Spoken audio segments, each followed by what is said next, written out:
Bismillahirrahmanirrahim. Assalamualaikum warahmatullahi wabarakatuh. Alhamdulillahirabbil alamin wa bihi nasta'in ala umuri dunya waddin. Wassalatu wassalamu ala asyrofil anbiya wal mursalin wa ala alihi wa ashabihi wa man tabi'ahu ila yaumiddin. Rabbi shrah li sadri wa yassir li amri wahlul 'uqdatam min lisani yafqahu qawli. Rabbana zidna ilman nafi'a warzuqna amalan shalihan. Allahumma inna nas'aluka fahman nabiyyin wa hifdzal mursalin wa ilhamal malaikatil muqarrabin. Allahumma aghnina bil ilmi wa zayyinna bil hilmi wa akrimna bit taqwa wa jammilna bil afiyah bi rahmatika ya arhamar rahimin. Amin ya rabbal alamin. Amma ba'd. Ibu-ibu sholihah yang saya cintai karena Allah, jamaah Majelis Taklim Al-Aqsa yang alhamdulillah mudah-mudahan hari ini senantiasa diberi keberkahan oleh Allah Subhanahu wa taala, diberikan ilmu yang bermanfaat, rezeki yang berkah, banyak melimpah, anak-anak sehat, suami sehat, dimudahkan semua urusan kita. Amin ya rabbal alamin. Apa kabar ibu-ibu semua? Alhamdulillah sehat ya Bu. Lama tak jumpa, ibu-ibu tambah cantik aja kayaknya. Alhamdulillah ya. Ibu-ibu sekalian yang saya cintai, hari ini bahasan kita ya agak naik level dikit gitu ya bahasanya.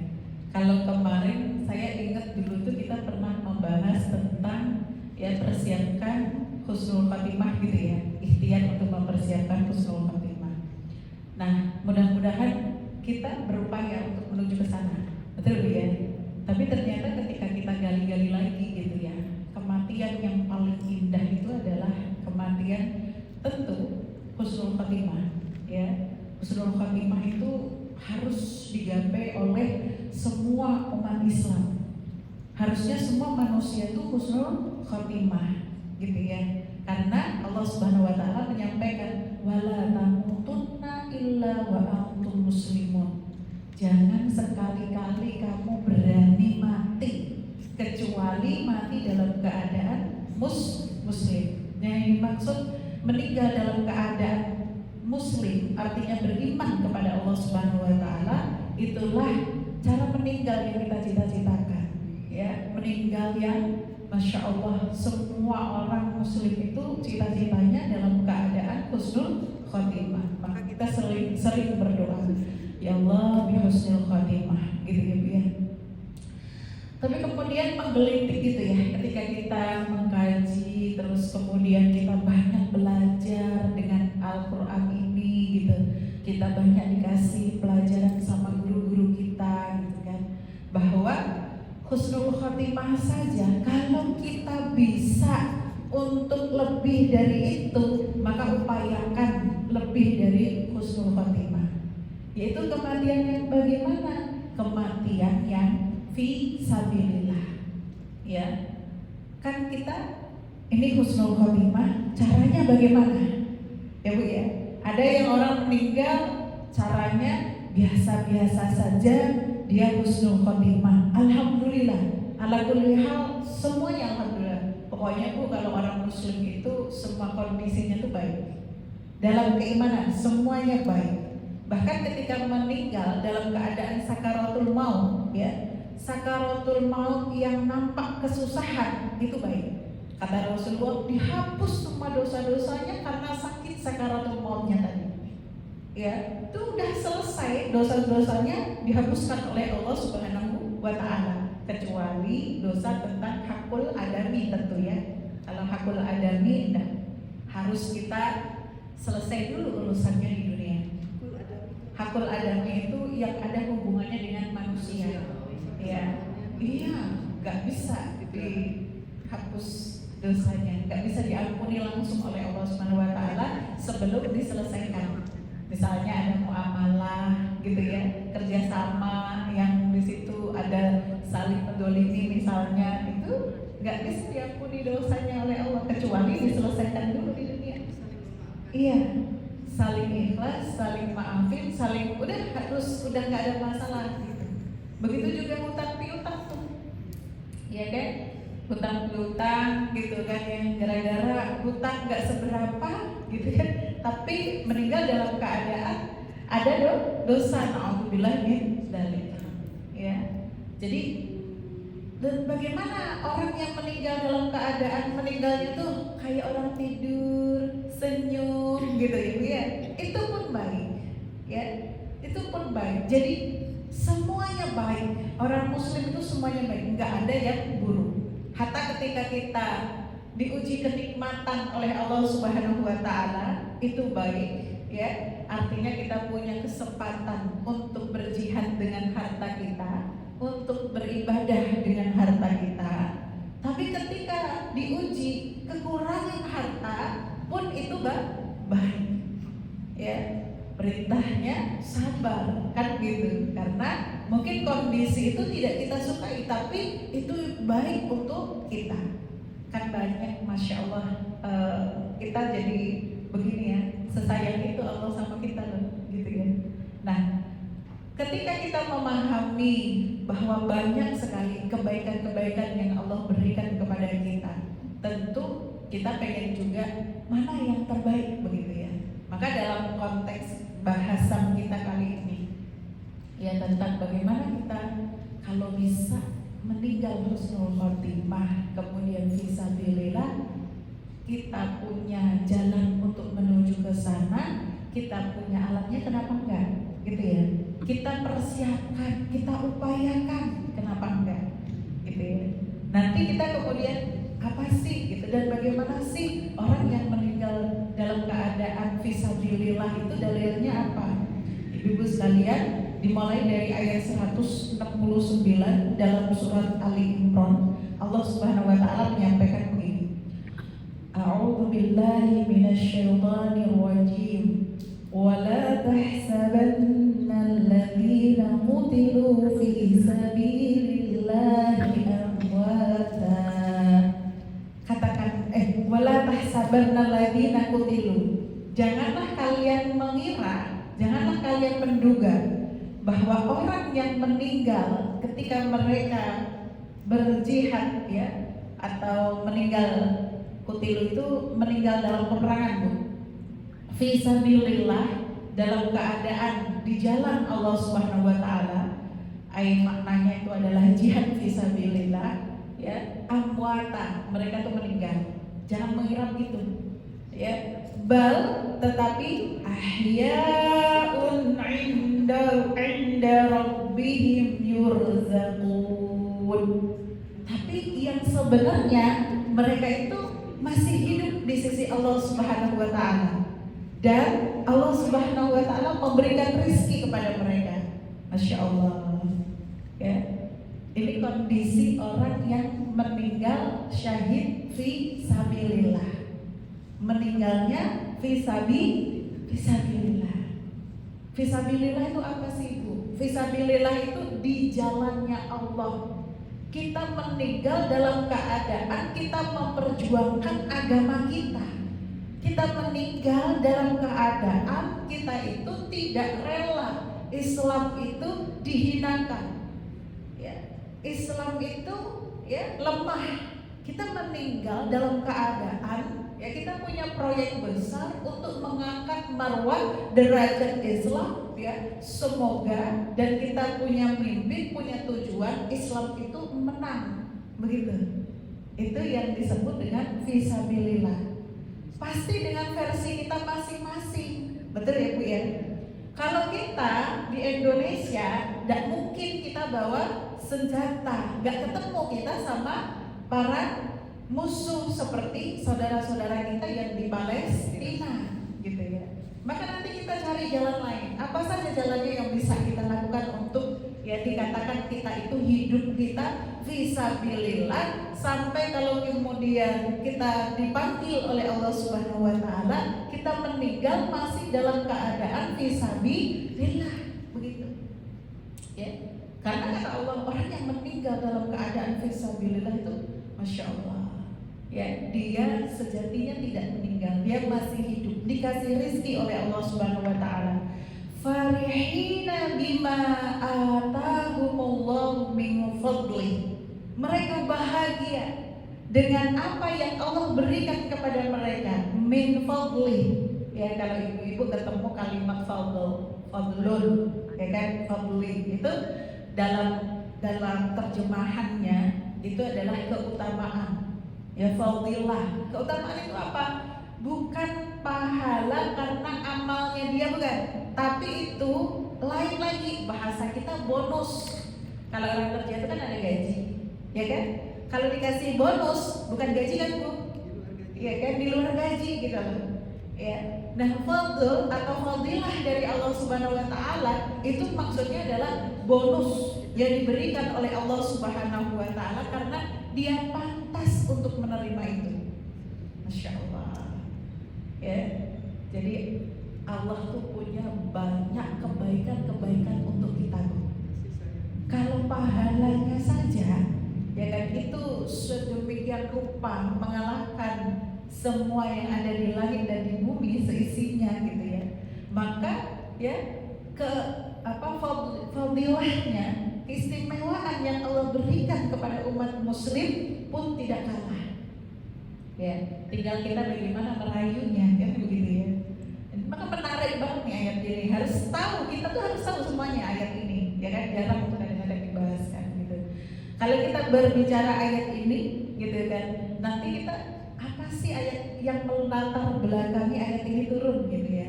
Ibu-ibu sekalian, saya lari ke sejarahnya, ya, asbabun nuzulnya di ayat 169 itu, ya.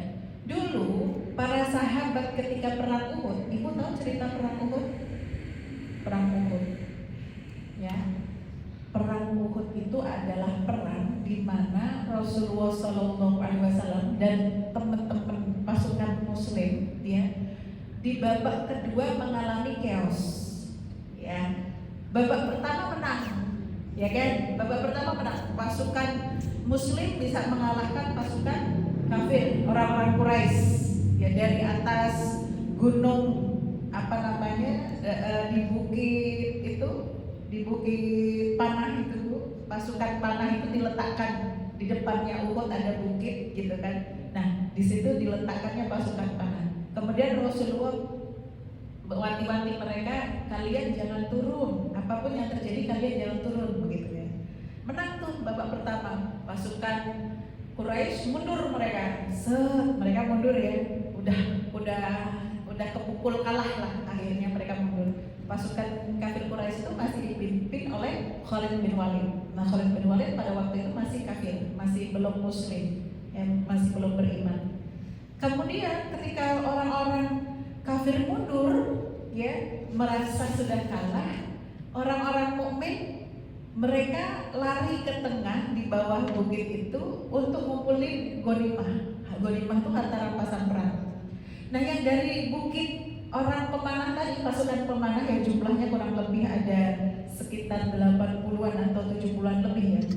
Itu mereka melihat kondisi teman-temannya pada ngumpulin rampasan perang gitu. Mereka pikir sudah dong, ya, mereka mau turun juga. Tapi yang pemimpinnya bilang jangan turun karena Rasulullah nggak boleh kita turun, kita suruh tetap di sini gitu. Terus mereka rata-rata bilang enggak kok, udah selesai, udah menang kita gitu, ya. Akhirnya sebagian dari pasukan panah itu turun. Begitu pasukan panah sebagian besarnya turun ke bawah, Khalid bin Walid noleh dong ke belakang. Nggak ada pertahanan pasukan muslim, betul ya. Begitu pasukan muslim nggak ada pertahanan, langsung kudanya langsung diberhentiin, dia menyeru ke pasukan Quraisy, pasukan Mekah ini, ayo kita balik, kita serang. Nah, begitu dia turun semuanya, ini orang-orang langsung balik lagi nyerang orang-orang muslim yang ngumpul di situ. Bayangin gimana kondisinya. Ya, di situ kondisinya chaos. Sampai beberapa sahabat itu demi menyelamatkan dirinya, dia sampai ninggalin Rasulullah, ya kan. Terus kemudian mereka teriak-teriak lah, kondisinya tuh luar biasa lah ya Bu ya. Dan Rasulullah tuh memanggil-manggil mereka, hei aku di sini, aku Muhammad gitu di sini gitu. Kalian mau kemana? Hei orang-orang yang berperang gitu kan, jangan kau tinggalkan aku sendirian gitu. Ya, dan itu ada beberapa sahabat-sahabat yang melindungi Rasulullah SAW. Ya, yang di sana diceritakan Rasulullah giginya retak gitu kan, terus kemudian pelipisnya terluka gitu, dan banyak sahabat-sahabat yang terluka gitu ya. Dan Masya Allah ceritanya tuh luar biasa. Nanti ibu-ibu baca aja. Nah, begitu balik, ini kan biar runut, biar ibu tahu ya, biar ibu tahu nih ceritanya. Nanti kalau baca ayat ini, ibu langsung, oh ingatannya ke sana gitu ya. Begitu balik, ini orang-orang Muslim yang nggak kuat keimanannya. Ada di antara mereka itu adalah orang-orang munafik yang memiliki sifat munafik begitu ya. Mereka itu pada ngerundel, orang-orang munafik ini. Diomongin begini, orang-orang Muslim tuh suka dicengin. Andaikan tidak pergi perang, kamu gak ikut perang sama Muhammad, pasti kamu selamat, pasti gak terluka. Si fulan pasti begini, si fulan pasti begini, si fulan begitu. Jadi dia sudahlah dia balik dari medan perang, gak sampai di tempat medan perang, tapi begitu dia ya ketemu sama para pasukan Muslim yang pulang dengan kondisi terluka, banyak yang terluka, bahkan di antara mereka ada yang meninggal gitu ya. Korbannya tuh 70 orang meninggal dari orang-orang Muslim gitu kan. Itu tuh mereka ngomongnya yang enggak. Ini kan kadang-kadang di masyarakat ada aja yang orang model begini ya. Ya, kerjanya enggak, nyinyir iya gitu kan. Ngejulit iya gitu kan. Disuruh amal enggak gitu ya. Dia paling duluan kabur gitu kan. Aku masih Bu, enggak bisa gitu kan. Tapi begitu ada sedikit celah untuk kritik, wah paling kenceng dia kritiknya. Ya, di situ Allah memberikan isyarat atau peringatan besar kepada mereka bahwa orang meninggal itu bukan karena perang, tapi karena memang ajalnya dia sudah ditetapkan oleh Allah Subhanahu Wa Taala, ya seperti itu dan sampai di situ, gitu. Orang jangan kan di medan perang, orang di rumah keadaannya sehat, kalau sudah ajal. Benar ya Bu? Ya udah gitu. Kadang-kadang ada nih suami istri yang sakit itu suaminya stroke bertahun-tahun, istrinya masih sehat walafiat, ya kan Bu ya? Ya mondar-mandir kemana-mana tuh sehat banget istrinya. Loh, kabar duka itu kok yang meninggal malahan istrinya, bukan suaminya yang sakit bertahun-tahun itu. Ada nggak Bu begitu? Ada. Ya, dan itulah Allah itu memberikan pelajaran yang luar biasa ya kepada kita semua, bahwa betul-betul masalah roh itu hanya miliknya Allah Subhanahu Wa Taala, urusannya ada sama Allah Subhanahu Wa Taala. Maka kemudian Allah menyampaikan ayat ini, jangan kalian menyangka bahwa mereka yang mati, bahasa kita nih ya, bahasa kita kalau sudah diirikan ke kita gitu ya, emang kalian pikir matinya sia-sia lah gitu ya. Enggak loh, mereka itu enggak mati sia-sia, enggak meninggal sia-sia. Orang yang meninggal di jalan Allah Subhanahu Wa Taala, bahkan mereka itu dikatakan oleh Allah Subhanahu Wa Taala, ahyaun inda rabbihim yurzaqun. Mereka itu hidup dan di sisi Allah mereka mendapatkan rezeki. Jadi sama seperti orang yang hidup, mereka makan, mereka minum. Masya Allah. Ya. Kemudian mereka itu bahagia, farihina bima atahumullahu min fadlih. Mereka bahagia dengan apa yang Allah karuniakan kepada mereka. Ya, wa yastabshiruna billadzina lam yalhaqu bihim min khalfihim ala khaufun 'alaihim wa la hum yahzanun. Yastabshirun, kalimat yastabshirun itu bahagia yang kebahagiaannya pengen orang lain juga ngerasain. Kan kita kadang-kadang begitu ya. Enak banget loh di sini, seneng banget nih gitu ya. Itu tuh ada keinginan untuk ngajak ini, ngajak itu gitu untuk di sini gitu. Betul nggak Bu? Ya. Nah kebahagiaan yang bahagianya pengen dirasain banyak orang gitu. Maka dia pengen orang yang meninggal dalam keadaan fisabilillah tadi, yang di sisinya Allah dia masih hidup gitu kan, karena dia merasakan banyak kenikmatan ya sampai sekarang ya, ternyata mereka masih hidup dan banyak sekali kenikmatan yang diberikan oleh Allah Subhanahu wa taala. Mereka yastabsyirun ya, bahagia dan ingin orang-orang yang sedang berjuang fisabilillah tahu kondisinya dia seperti ini begitu ya. Maka ya nanti ada hadis saya bacakan langsung aja Bu ya hadisnya ya. Ini hadis yang menguatkan yang disampaikan oleh Rasulullah SAW ya, riwayatnya dari Ibnu Abbas. Lama usiba ikhwanukum bi Uhud ja'alallahu arwahuhum fi jawfil tayrin khudrin. Nah, ini hadis mengenai mereka yang meninggal di perang Uhud tadi, ya kan? Kemudian Rasulullah SAW ya menyampaikan kepada kita semuanya bahwa ja'alallahu arwahukum fi jawfil tayrin khudrin. Ruh-ruh mereka ini, kan tadi kita punya pertanyaan kan ya Bu ya, kalau mereka masih hidup, ruhnya berarti kan Bu ya, ruhnya masih hidup, mereka ada di mana ruhnya kan gitu ya. Ini hadisnya, Rasulullah mengatakan bahwa mereka ada di perut burung yang berwarna hijau ya, taridu anharul jannah, yang burung warna hijau itu dia minum dari sungai-sungainya yang ada di surga. Wa ta'kulu min thimariha, dan mereka burung-burung itu makan makanan buah-buahan yang ada di surga. Masya Allah. Wa ta'wi ila fanadila min dhahabin mu'alliqatin fi dhillil arsy ya. Dan apa namanya, rumah burung itu apa?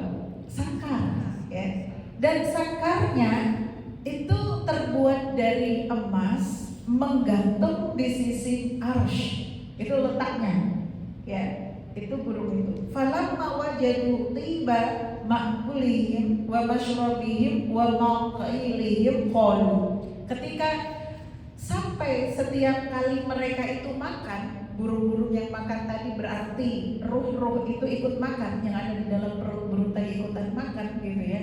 Mereka berkata begini, man yuballighu ikhwanana anna ahya'un fil jannati nurzaqu li alla yazhadu fil jihad gitu ya.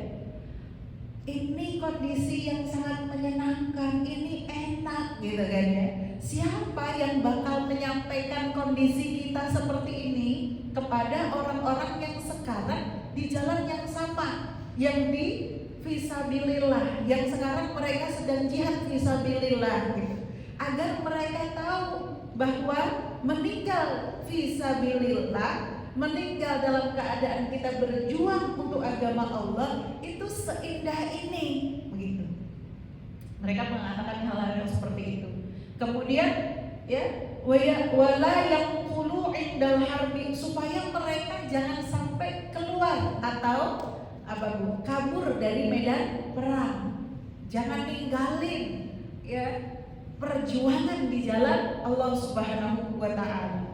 Faqala Allah subhanahu, maka kemudian Allah menjawab, Allah berkata kepada mereka, ana uballighuhum ankum, aku yang bakal menyampaikan apa yang kalian rasakan kepada mereka, kepada orang-orang yang masih hidup. Makanya Allah menyampaikan ayat ini, fa'anzalallah la wa la tahsabanna alladziina qutilu fi sabilillah ila akhiril ayat.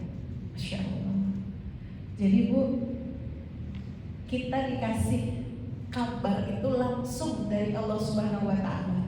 Begini loh nikmatnya orang yang meninggal dalam keadaan fi sabilillah. Bahkan kalau ada orang yang meninggal ya dalam keadaan dia fisabilillah meninggalnya, ditawarin sama Allah Subhanahu wa taala, kalau dihidupkan lagi di dunia gitu ya, pengen seperti apa meninggalnya lagi. Berkali, bahkan kalau itu ditawarkan sampai ratusan kali, tetap jawabannya akan mengatakan aku akan meninggal dalam keadaan fisabilillah. Masya Allah. Ya, maka nah itu nanti kita bahas ya, karena kita nggak punya medan perang ini kan begitu ya. Ya. Jadi orang yang keadaan yang seperti itu tentu adalah cita-cita kita bersama, pengen ya Bu ya, pengen. Jadi sekarang kita jadi nambah nih doanya. Kalau kemarin ya Allah di husnul khatimah, mudah-mudahan meninggal kita dalam keadaan husnul khatimah. Sekarang ya, yaitu fisabilillah. Ya, wa fisabilillah ya Allah, wa fisabilillah. Doa saja ibu-ibu semuanya ya, itu tidak cukup. Memang doa itu harus kita realisasikan dengan amal. Doa itu ibarat cita-cita. Tapi kalau kita berdoa saja tidak, jalan kita buntu. Betul? Kalau nggak ada doa, berarti nggak ada keinginan, nggak ada hasrat. Ya, ini kita anggap aja lah orang-orang yang mendengarkan kajian kita kali ini orang-orang yang beruntung begitu ya. Orang-orang yang ini insya Allah nanti gitu ya. Kita udah dikasih di jalannya, tinggal kita mau atau tidak. Ya, orang yang berjihad fisabilillah, wa fisabilillah maksudnya bagaimana? Kita bongkar nih fikihnya gitu ya. Apa kata para ulama? Adalah orang yang berjihad, orang yang pergi ke medan perang, ya kan? Dalam keadaan ya, dalam keadaan dia berat maupun ringan, begitu. Ibu-ibu ya, kalau kita lihat di perang Uhud itu kan tadi ada sahabat-sahabat yang begitu ya, Bu ya. Dia ternyata ada yang pergi itu niatnya ya, wah nanti kalau menang kita dapat ghanimah banyak gitu kan. Tadi yang nggak patuh sama Rasulullah kemudian turun, ya kan, padahal disuruh Rasulullah stay gitu kan, di sana aja jangan kemana-mana gitu kan, dan banyak hal lagi gitu.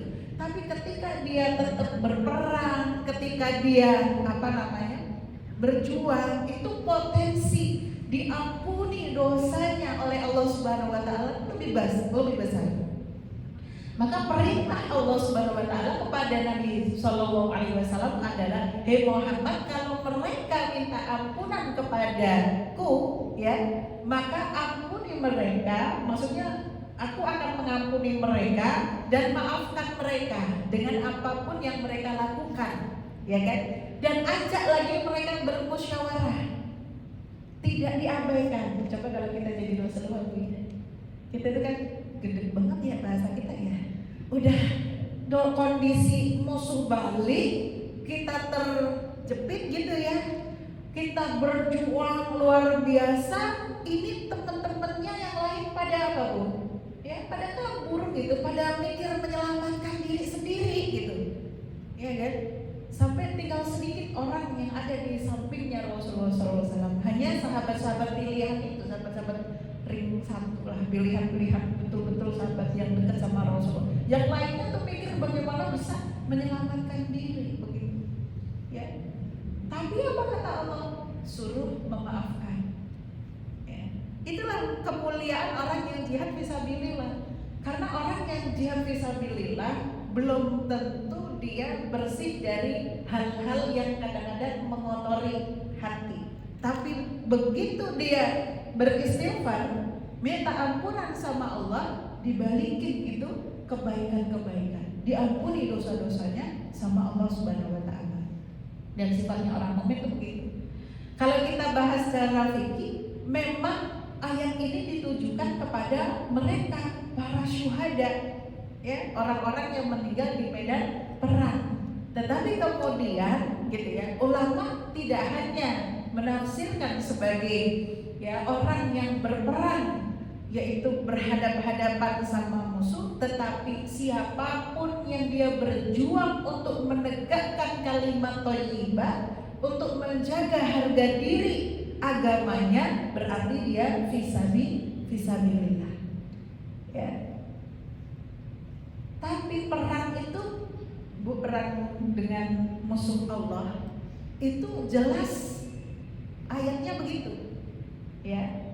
Maka bagaimana kalau kita pengen mendapatkan pahala itu sementara kita nggak ketemu sama musuh? Ibu bisa kita ambil hadisnya Rasulullah SAW yang berbunyi artinya begini: barang siapa ya yang membekali saudaranya untuk berjihad fisabilillah, untuk berjihad datang perang gitu kan, maka dia akan mendapatkan pahala seperti jihadnya saudaranya.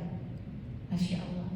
Makanya kenapa guru-guru kita itu memotivasi kita untuk tidak peduli, untuk jangan sampai kita tidak peduli dengan perjuangan saudara-saudara kita di Palestina dan di daerah-daerah Muslim yang konflik lainnya. Ya, karena itu salah satu cara untuk kita bisa mendapatkan fisabilillah. Harta kita jangan hanya melulu kita habiskan untuk kesenangan kita, tapi harus ada yang kita alokasikan untuk membantu saudara kita yang sedang berjihad di tanah, di buminya Allah Subhanahu wa Ta'ala sana, di Palestina. Gak peduli Bu seberapa yang kita berikan, betul gak Bu? Asalkan kita istiqomah terus sampai nanti itu merdeka, ada ya keterlibatan kita di sana. Gitu loh maksudnya.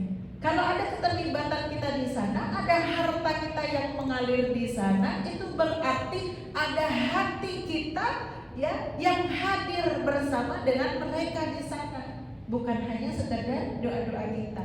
Maka ketika kita berdoa, ya Allah, ya mudah-mudahan aku meninggal dalam keadaan fisabilillah, kita ada dalam barisan saudara-saudara kita di Palestina.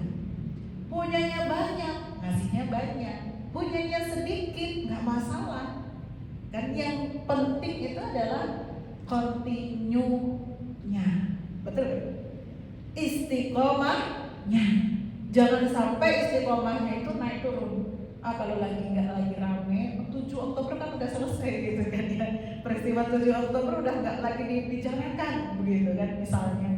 Ya, apalagi kemarin pas Syawal ibu-ibu ya. Kita itu lagi enak-enaknya ngumpul sama keluarga, makan ketupat, makan rendangnya kita. Itu yang terjadi di Palestina sana. Padahal PBB itu harusnya ya membuat perjanjian kepada Israel untuk apa Bu? Untuk ini gencatan senjata, betul nggak? Tapi yang terjadi itu dikhianati oleh Israel, dibom-bom lagi. Ya, subhanallah. Kita itu loh kalau nyumbang tuh ya, walaupun gitu kan, paling kita nyumbang Palestina tuh berapa sih Bu? Ya kan? Ya kita nyumbang 1 juta aja kayak merasa bono banget, betul kan? Tapi 1 juta itu ya 1 juta aja, ya itu peluru berapa kira-kira? Ya kan? Dapat berapa peluru kira-kira kalau 1 juta? Saya nggak tahu harga peluru. Ya berapa peluru yang dibutuhkan? Berapa senjata, berapa perut yang dibutuh di ya dibantu, berapa orang-orang Palestina itu yang harus ya dibantu, mereka saudara kita, betul kan? Mereka sedang berjuang. Maka nggak ada cara lain, memang itu kita harus terlibat dalam perjuangan saudara-saudara kita untuk yang sedang berjihad fisabilillah.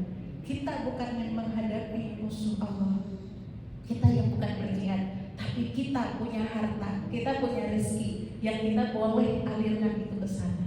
Dan itu banyak sekali kan Bu,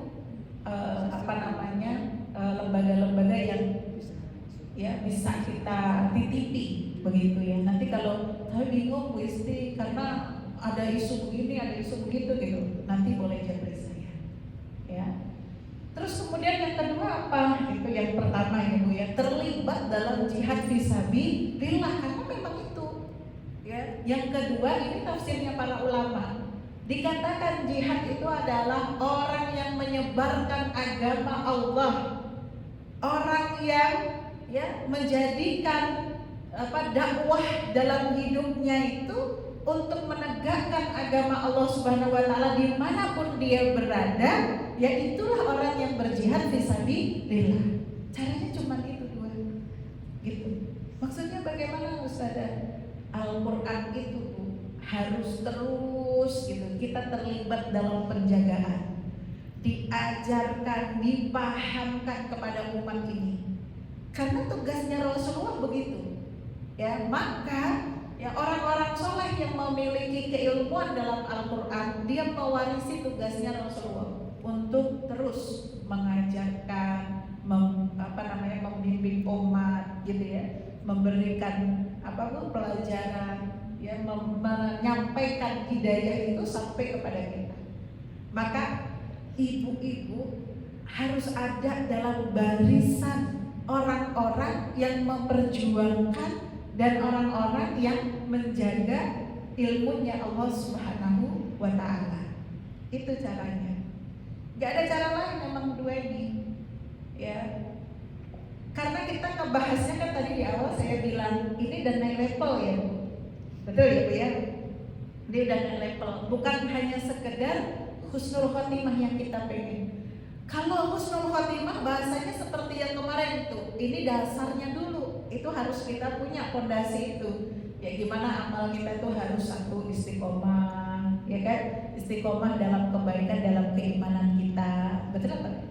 Ya, kemudian yang kedua gitu ya, betul-betul kita itu dalam ketaatan kepada Allah Subhanahu wa Ta'ala. Begitu kan ya? Taat kita itu bukan hanya sekedar di publik, tapi juga di ruang-ruang privat kita. Ya, bukan cuma sekedar di status, tapi betul-betul dalam kehidupan sehari-hari kita.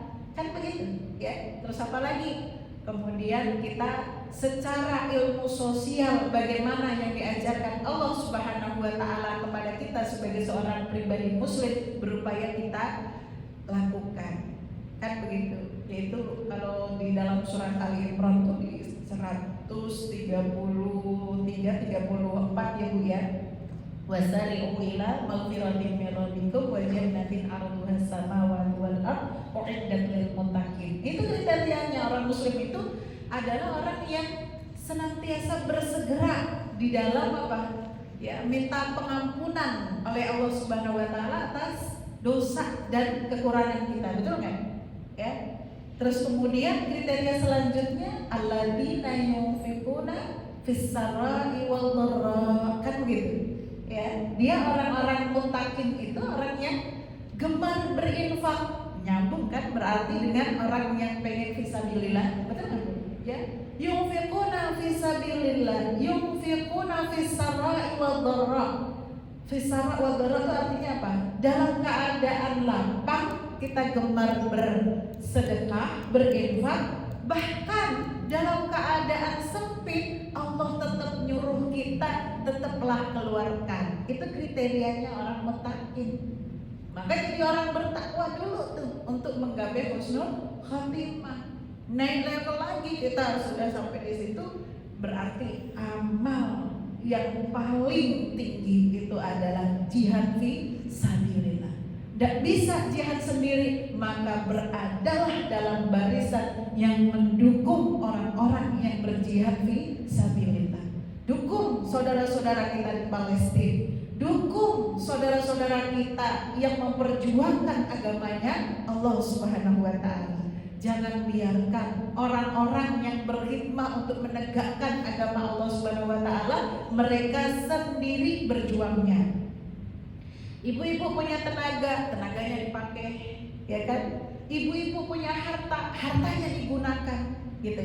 Jadi harta itu jangan semuanya dihabiskan untuk sekedar kebutuhan dan kenikmatan dunia kita. Pikirkan bagaimana untuk kemuliaan nanti kita di akhirat, ya.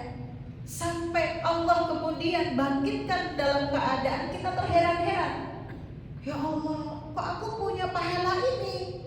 Gitu kan? Apa amalku? Aku gak melakukan ini.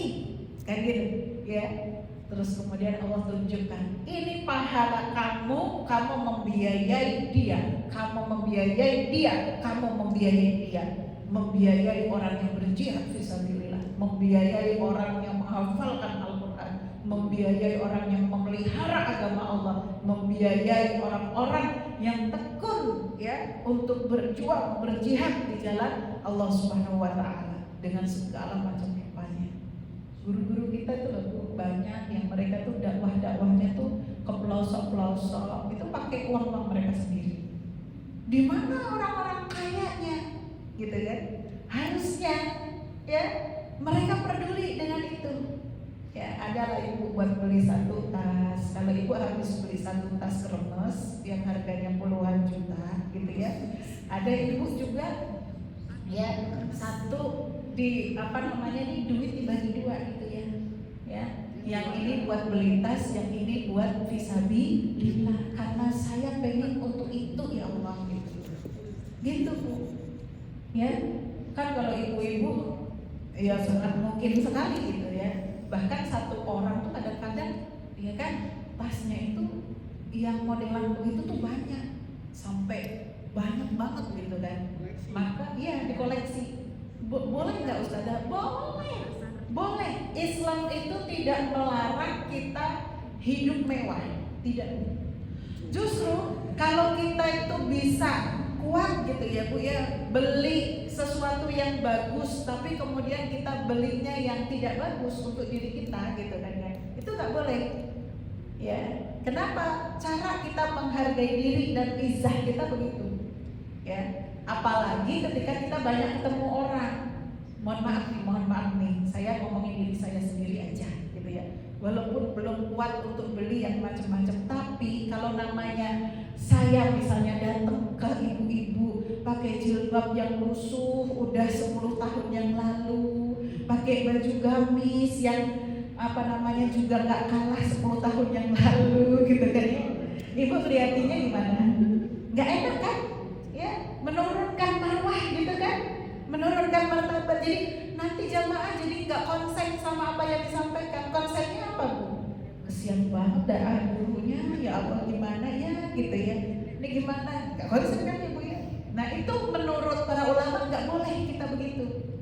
Apalagi sampai timbul orang lain kesian sama kita. Kesian. Aku kepikiran nih mau beli ustazah ini karena kesian banget jilbabnya kayaknya udah 10 tahun tuh nggak ganti-ganti. Misalnya gitu ya Bu ya. Itu dosa Bu, padahal saya mampu untuk beli jilbab yang bagus. Saya nggak beli jilbab yang bagus, itu saya dosa. Apalagi sampai timbul ya kan orang-orang kasihan sama kita, itu dosa. Ya, terus bagaimana? Balance. Hidup itu harus apa Bu? Seimbang. Ya maka kalau kita jajannya 500.000, kita infaknya 500.000, betul nggak? Ya, kalau kita jajan loh Bu, saya bukan bilang kebutuhan loh ya. Ya jajan, saya bilang jajan, aksesoris jajan, ya kan? Beli aksesorisnya 1 juta, ya Ibu infaknya 1 juta, ya kan? Masa kita beli aksesoris sampai puluhan juta, infak 100.000 aja kita ngerasa, ya kan eman-eman. Ya kan ini nggak seimbang, betul nggak? Padahal yang kita pakai buat jajan itu habis begitu saja untuk kepuasan kita, sementara yang kita infakkan itu adalah ya nanti kita akan ditunjukkan sama Allah. Oh ini loh pahala kamu, oh ini loh pahala kamu, ya kan itu pernah saya ceritakan. Ada orang pagi-pagi keluar ya dari rumahnya menuju masjid mau berjamaah dengan Rasulullah SAW. Dia pakai 2 mantel. Dia mantelnya yang baru itu di luar, mantelnya yang lama itu di dalam. Dari rumahnya karena memang cuaca dingin sekali. Begitu di tengah jalan dia lihatin ada orang ya kedinginan, ya yang dikeluarin, yang disumbangin sama orang ini mantel yang lama. Ya ini kita banget lah ya. Udah biasa kita juga begitu kan ya. Ya, yang baru masih sayang gitu. Boleh nggak Bu begitu? Boleh Bu. Itu dia lepas yang baru terus lepas lagi yang lama dikasihkan supaya orang ini hangat, kemudian yang baru dia pakai lagi sampai ke masjid, dia sholat pakai itu, kemudian ya suatu ketika beliau meninggal, itu sebelum beliau meninggal itu ditunjukkan sama Allah Subhanahu wa taala, pahala kamu menghangatkan orang ketika di jalan segini ini loh pahala kamu. Ya kan, itu dia bergumam begini, andaikan yang baru yang aku kasih, andaikan yang baru aku kasih. Kita kita tuh Bu nanti di akhirat tuh bakal begitu. Kita tuh penuh dengan penyesalan. Betul kan? Ya Allah, andaikan dulu aku sedekahnya segitu, gitu ya. Andaikan aku dulu banyak sedekah, andaikan dulu aku waktu kosongku banyak aku pakai untuk ini dan itu. Ya siap-siap aja yang ngomong juga suka begitu. Kadang-kadang kalau saya tadabbur gitu, ya Allah. Ya kalau jamaah mainnya kagak malu gitu mungkin ya kan ya. Tapi kalau namanya udah dipanggil sama orang ustazah gitu, ya Allah malu banget gitu kan. Kalau dilihatin sama Allah, makanya minta sama Allah, ya Allah tutup aibnya. Ya Allah tutup. Ya Allah ampuni dosanya supaya nanti kesalahan-kesalahan kita, dosa-dosa kita tuh dihapus oleh Allah Subhanahu wa taala. Ada catatannya tapi dihapus gitu loh. Ya, dan tak dilihatkan lagi, masya Allah. Itu harapan kita. Jadi kita berdoa sama-sama ya Bu. Mudah-mudahan Allah ridho kepada kita semuanya. Ya, dan mudah-mudahan ilmu yang sedikit ini bisa bermanfaat untuk kita semuanya. Menguatkan lagi semangat kita untuk menegakkan agama Allah Subhanahu wa taala sebisa dan semampunya kita untuk kita bisa mencapai kehidupan yang baik di dunia, ya, fid dunya hasanah wa fil akhirah hasanah. Dan mudah-mudahan akhir hidup kita nanti ya bukan sekedar kita meninggal dalam keadaan husnul khotimah, tetapi juga meninggal dalam keadaan fi sabilillah. Wallahu a'lam bishawab. Alhamdulillahirabbil alamin. Wassalamualaikum warahmatullahi wabarakatuh.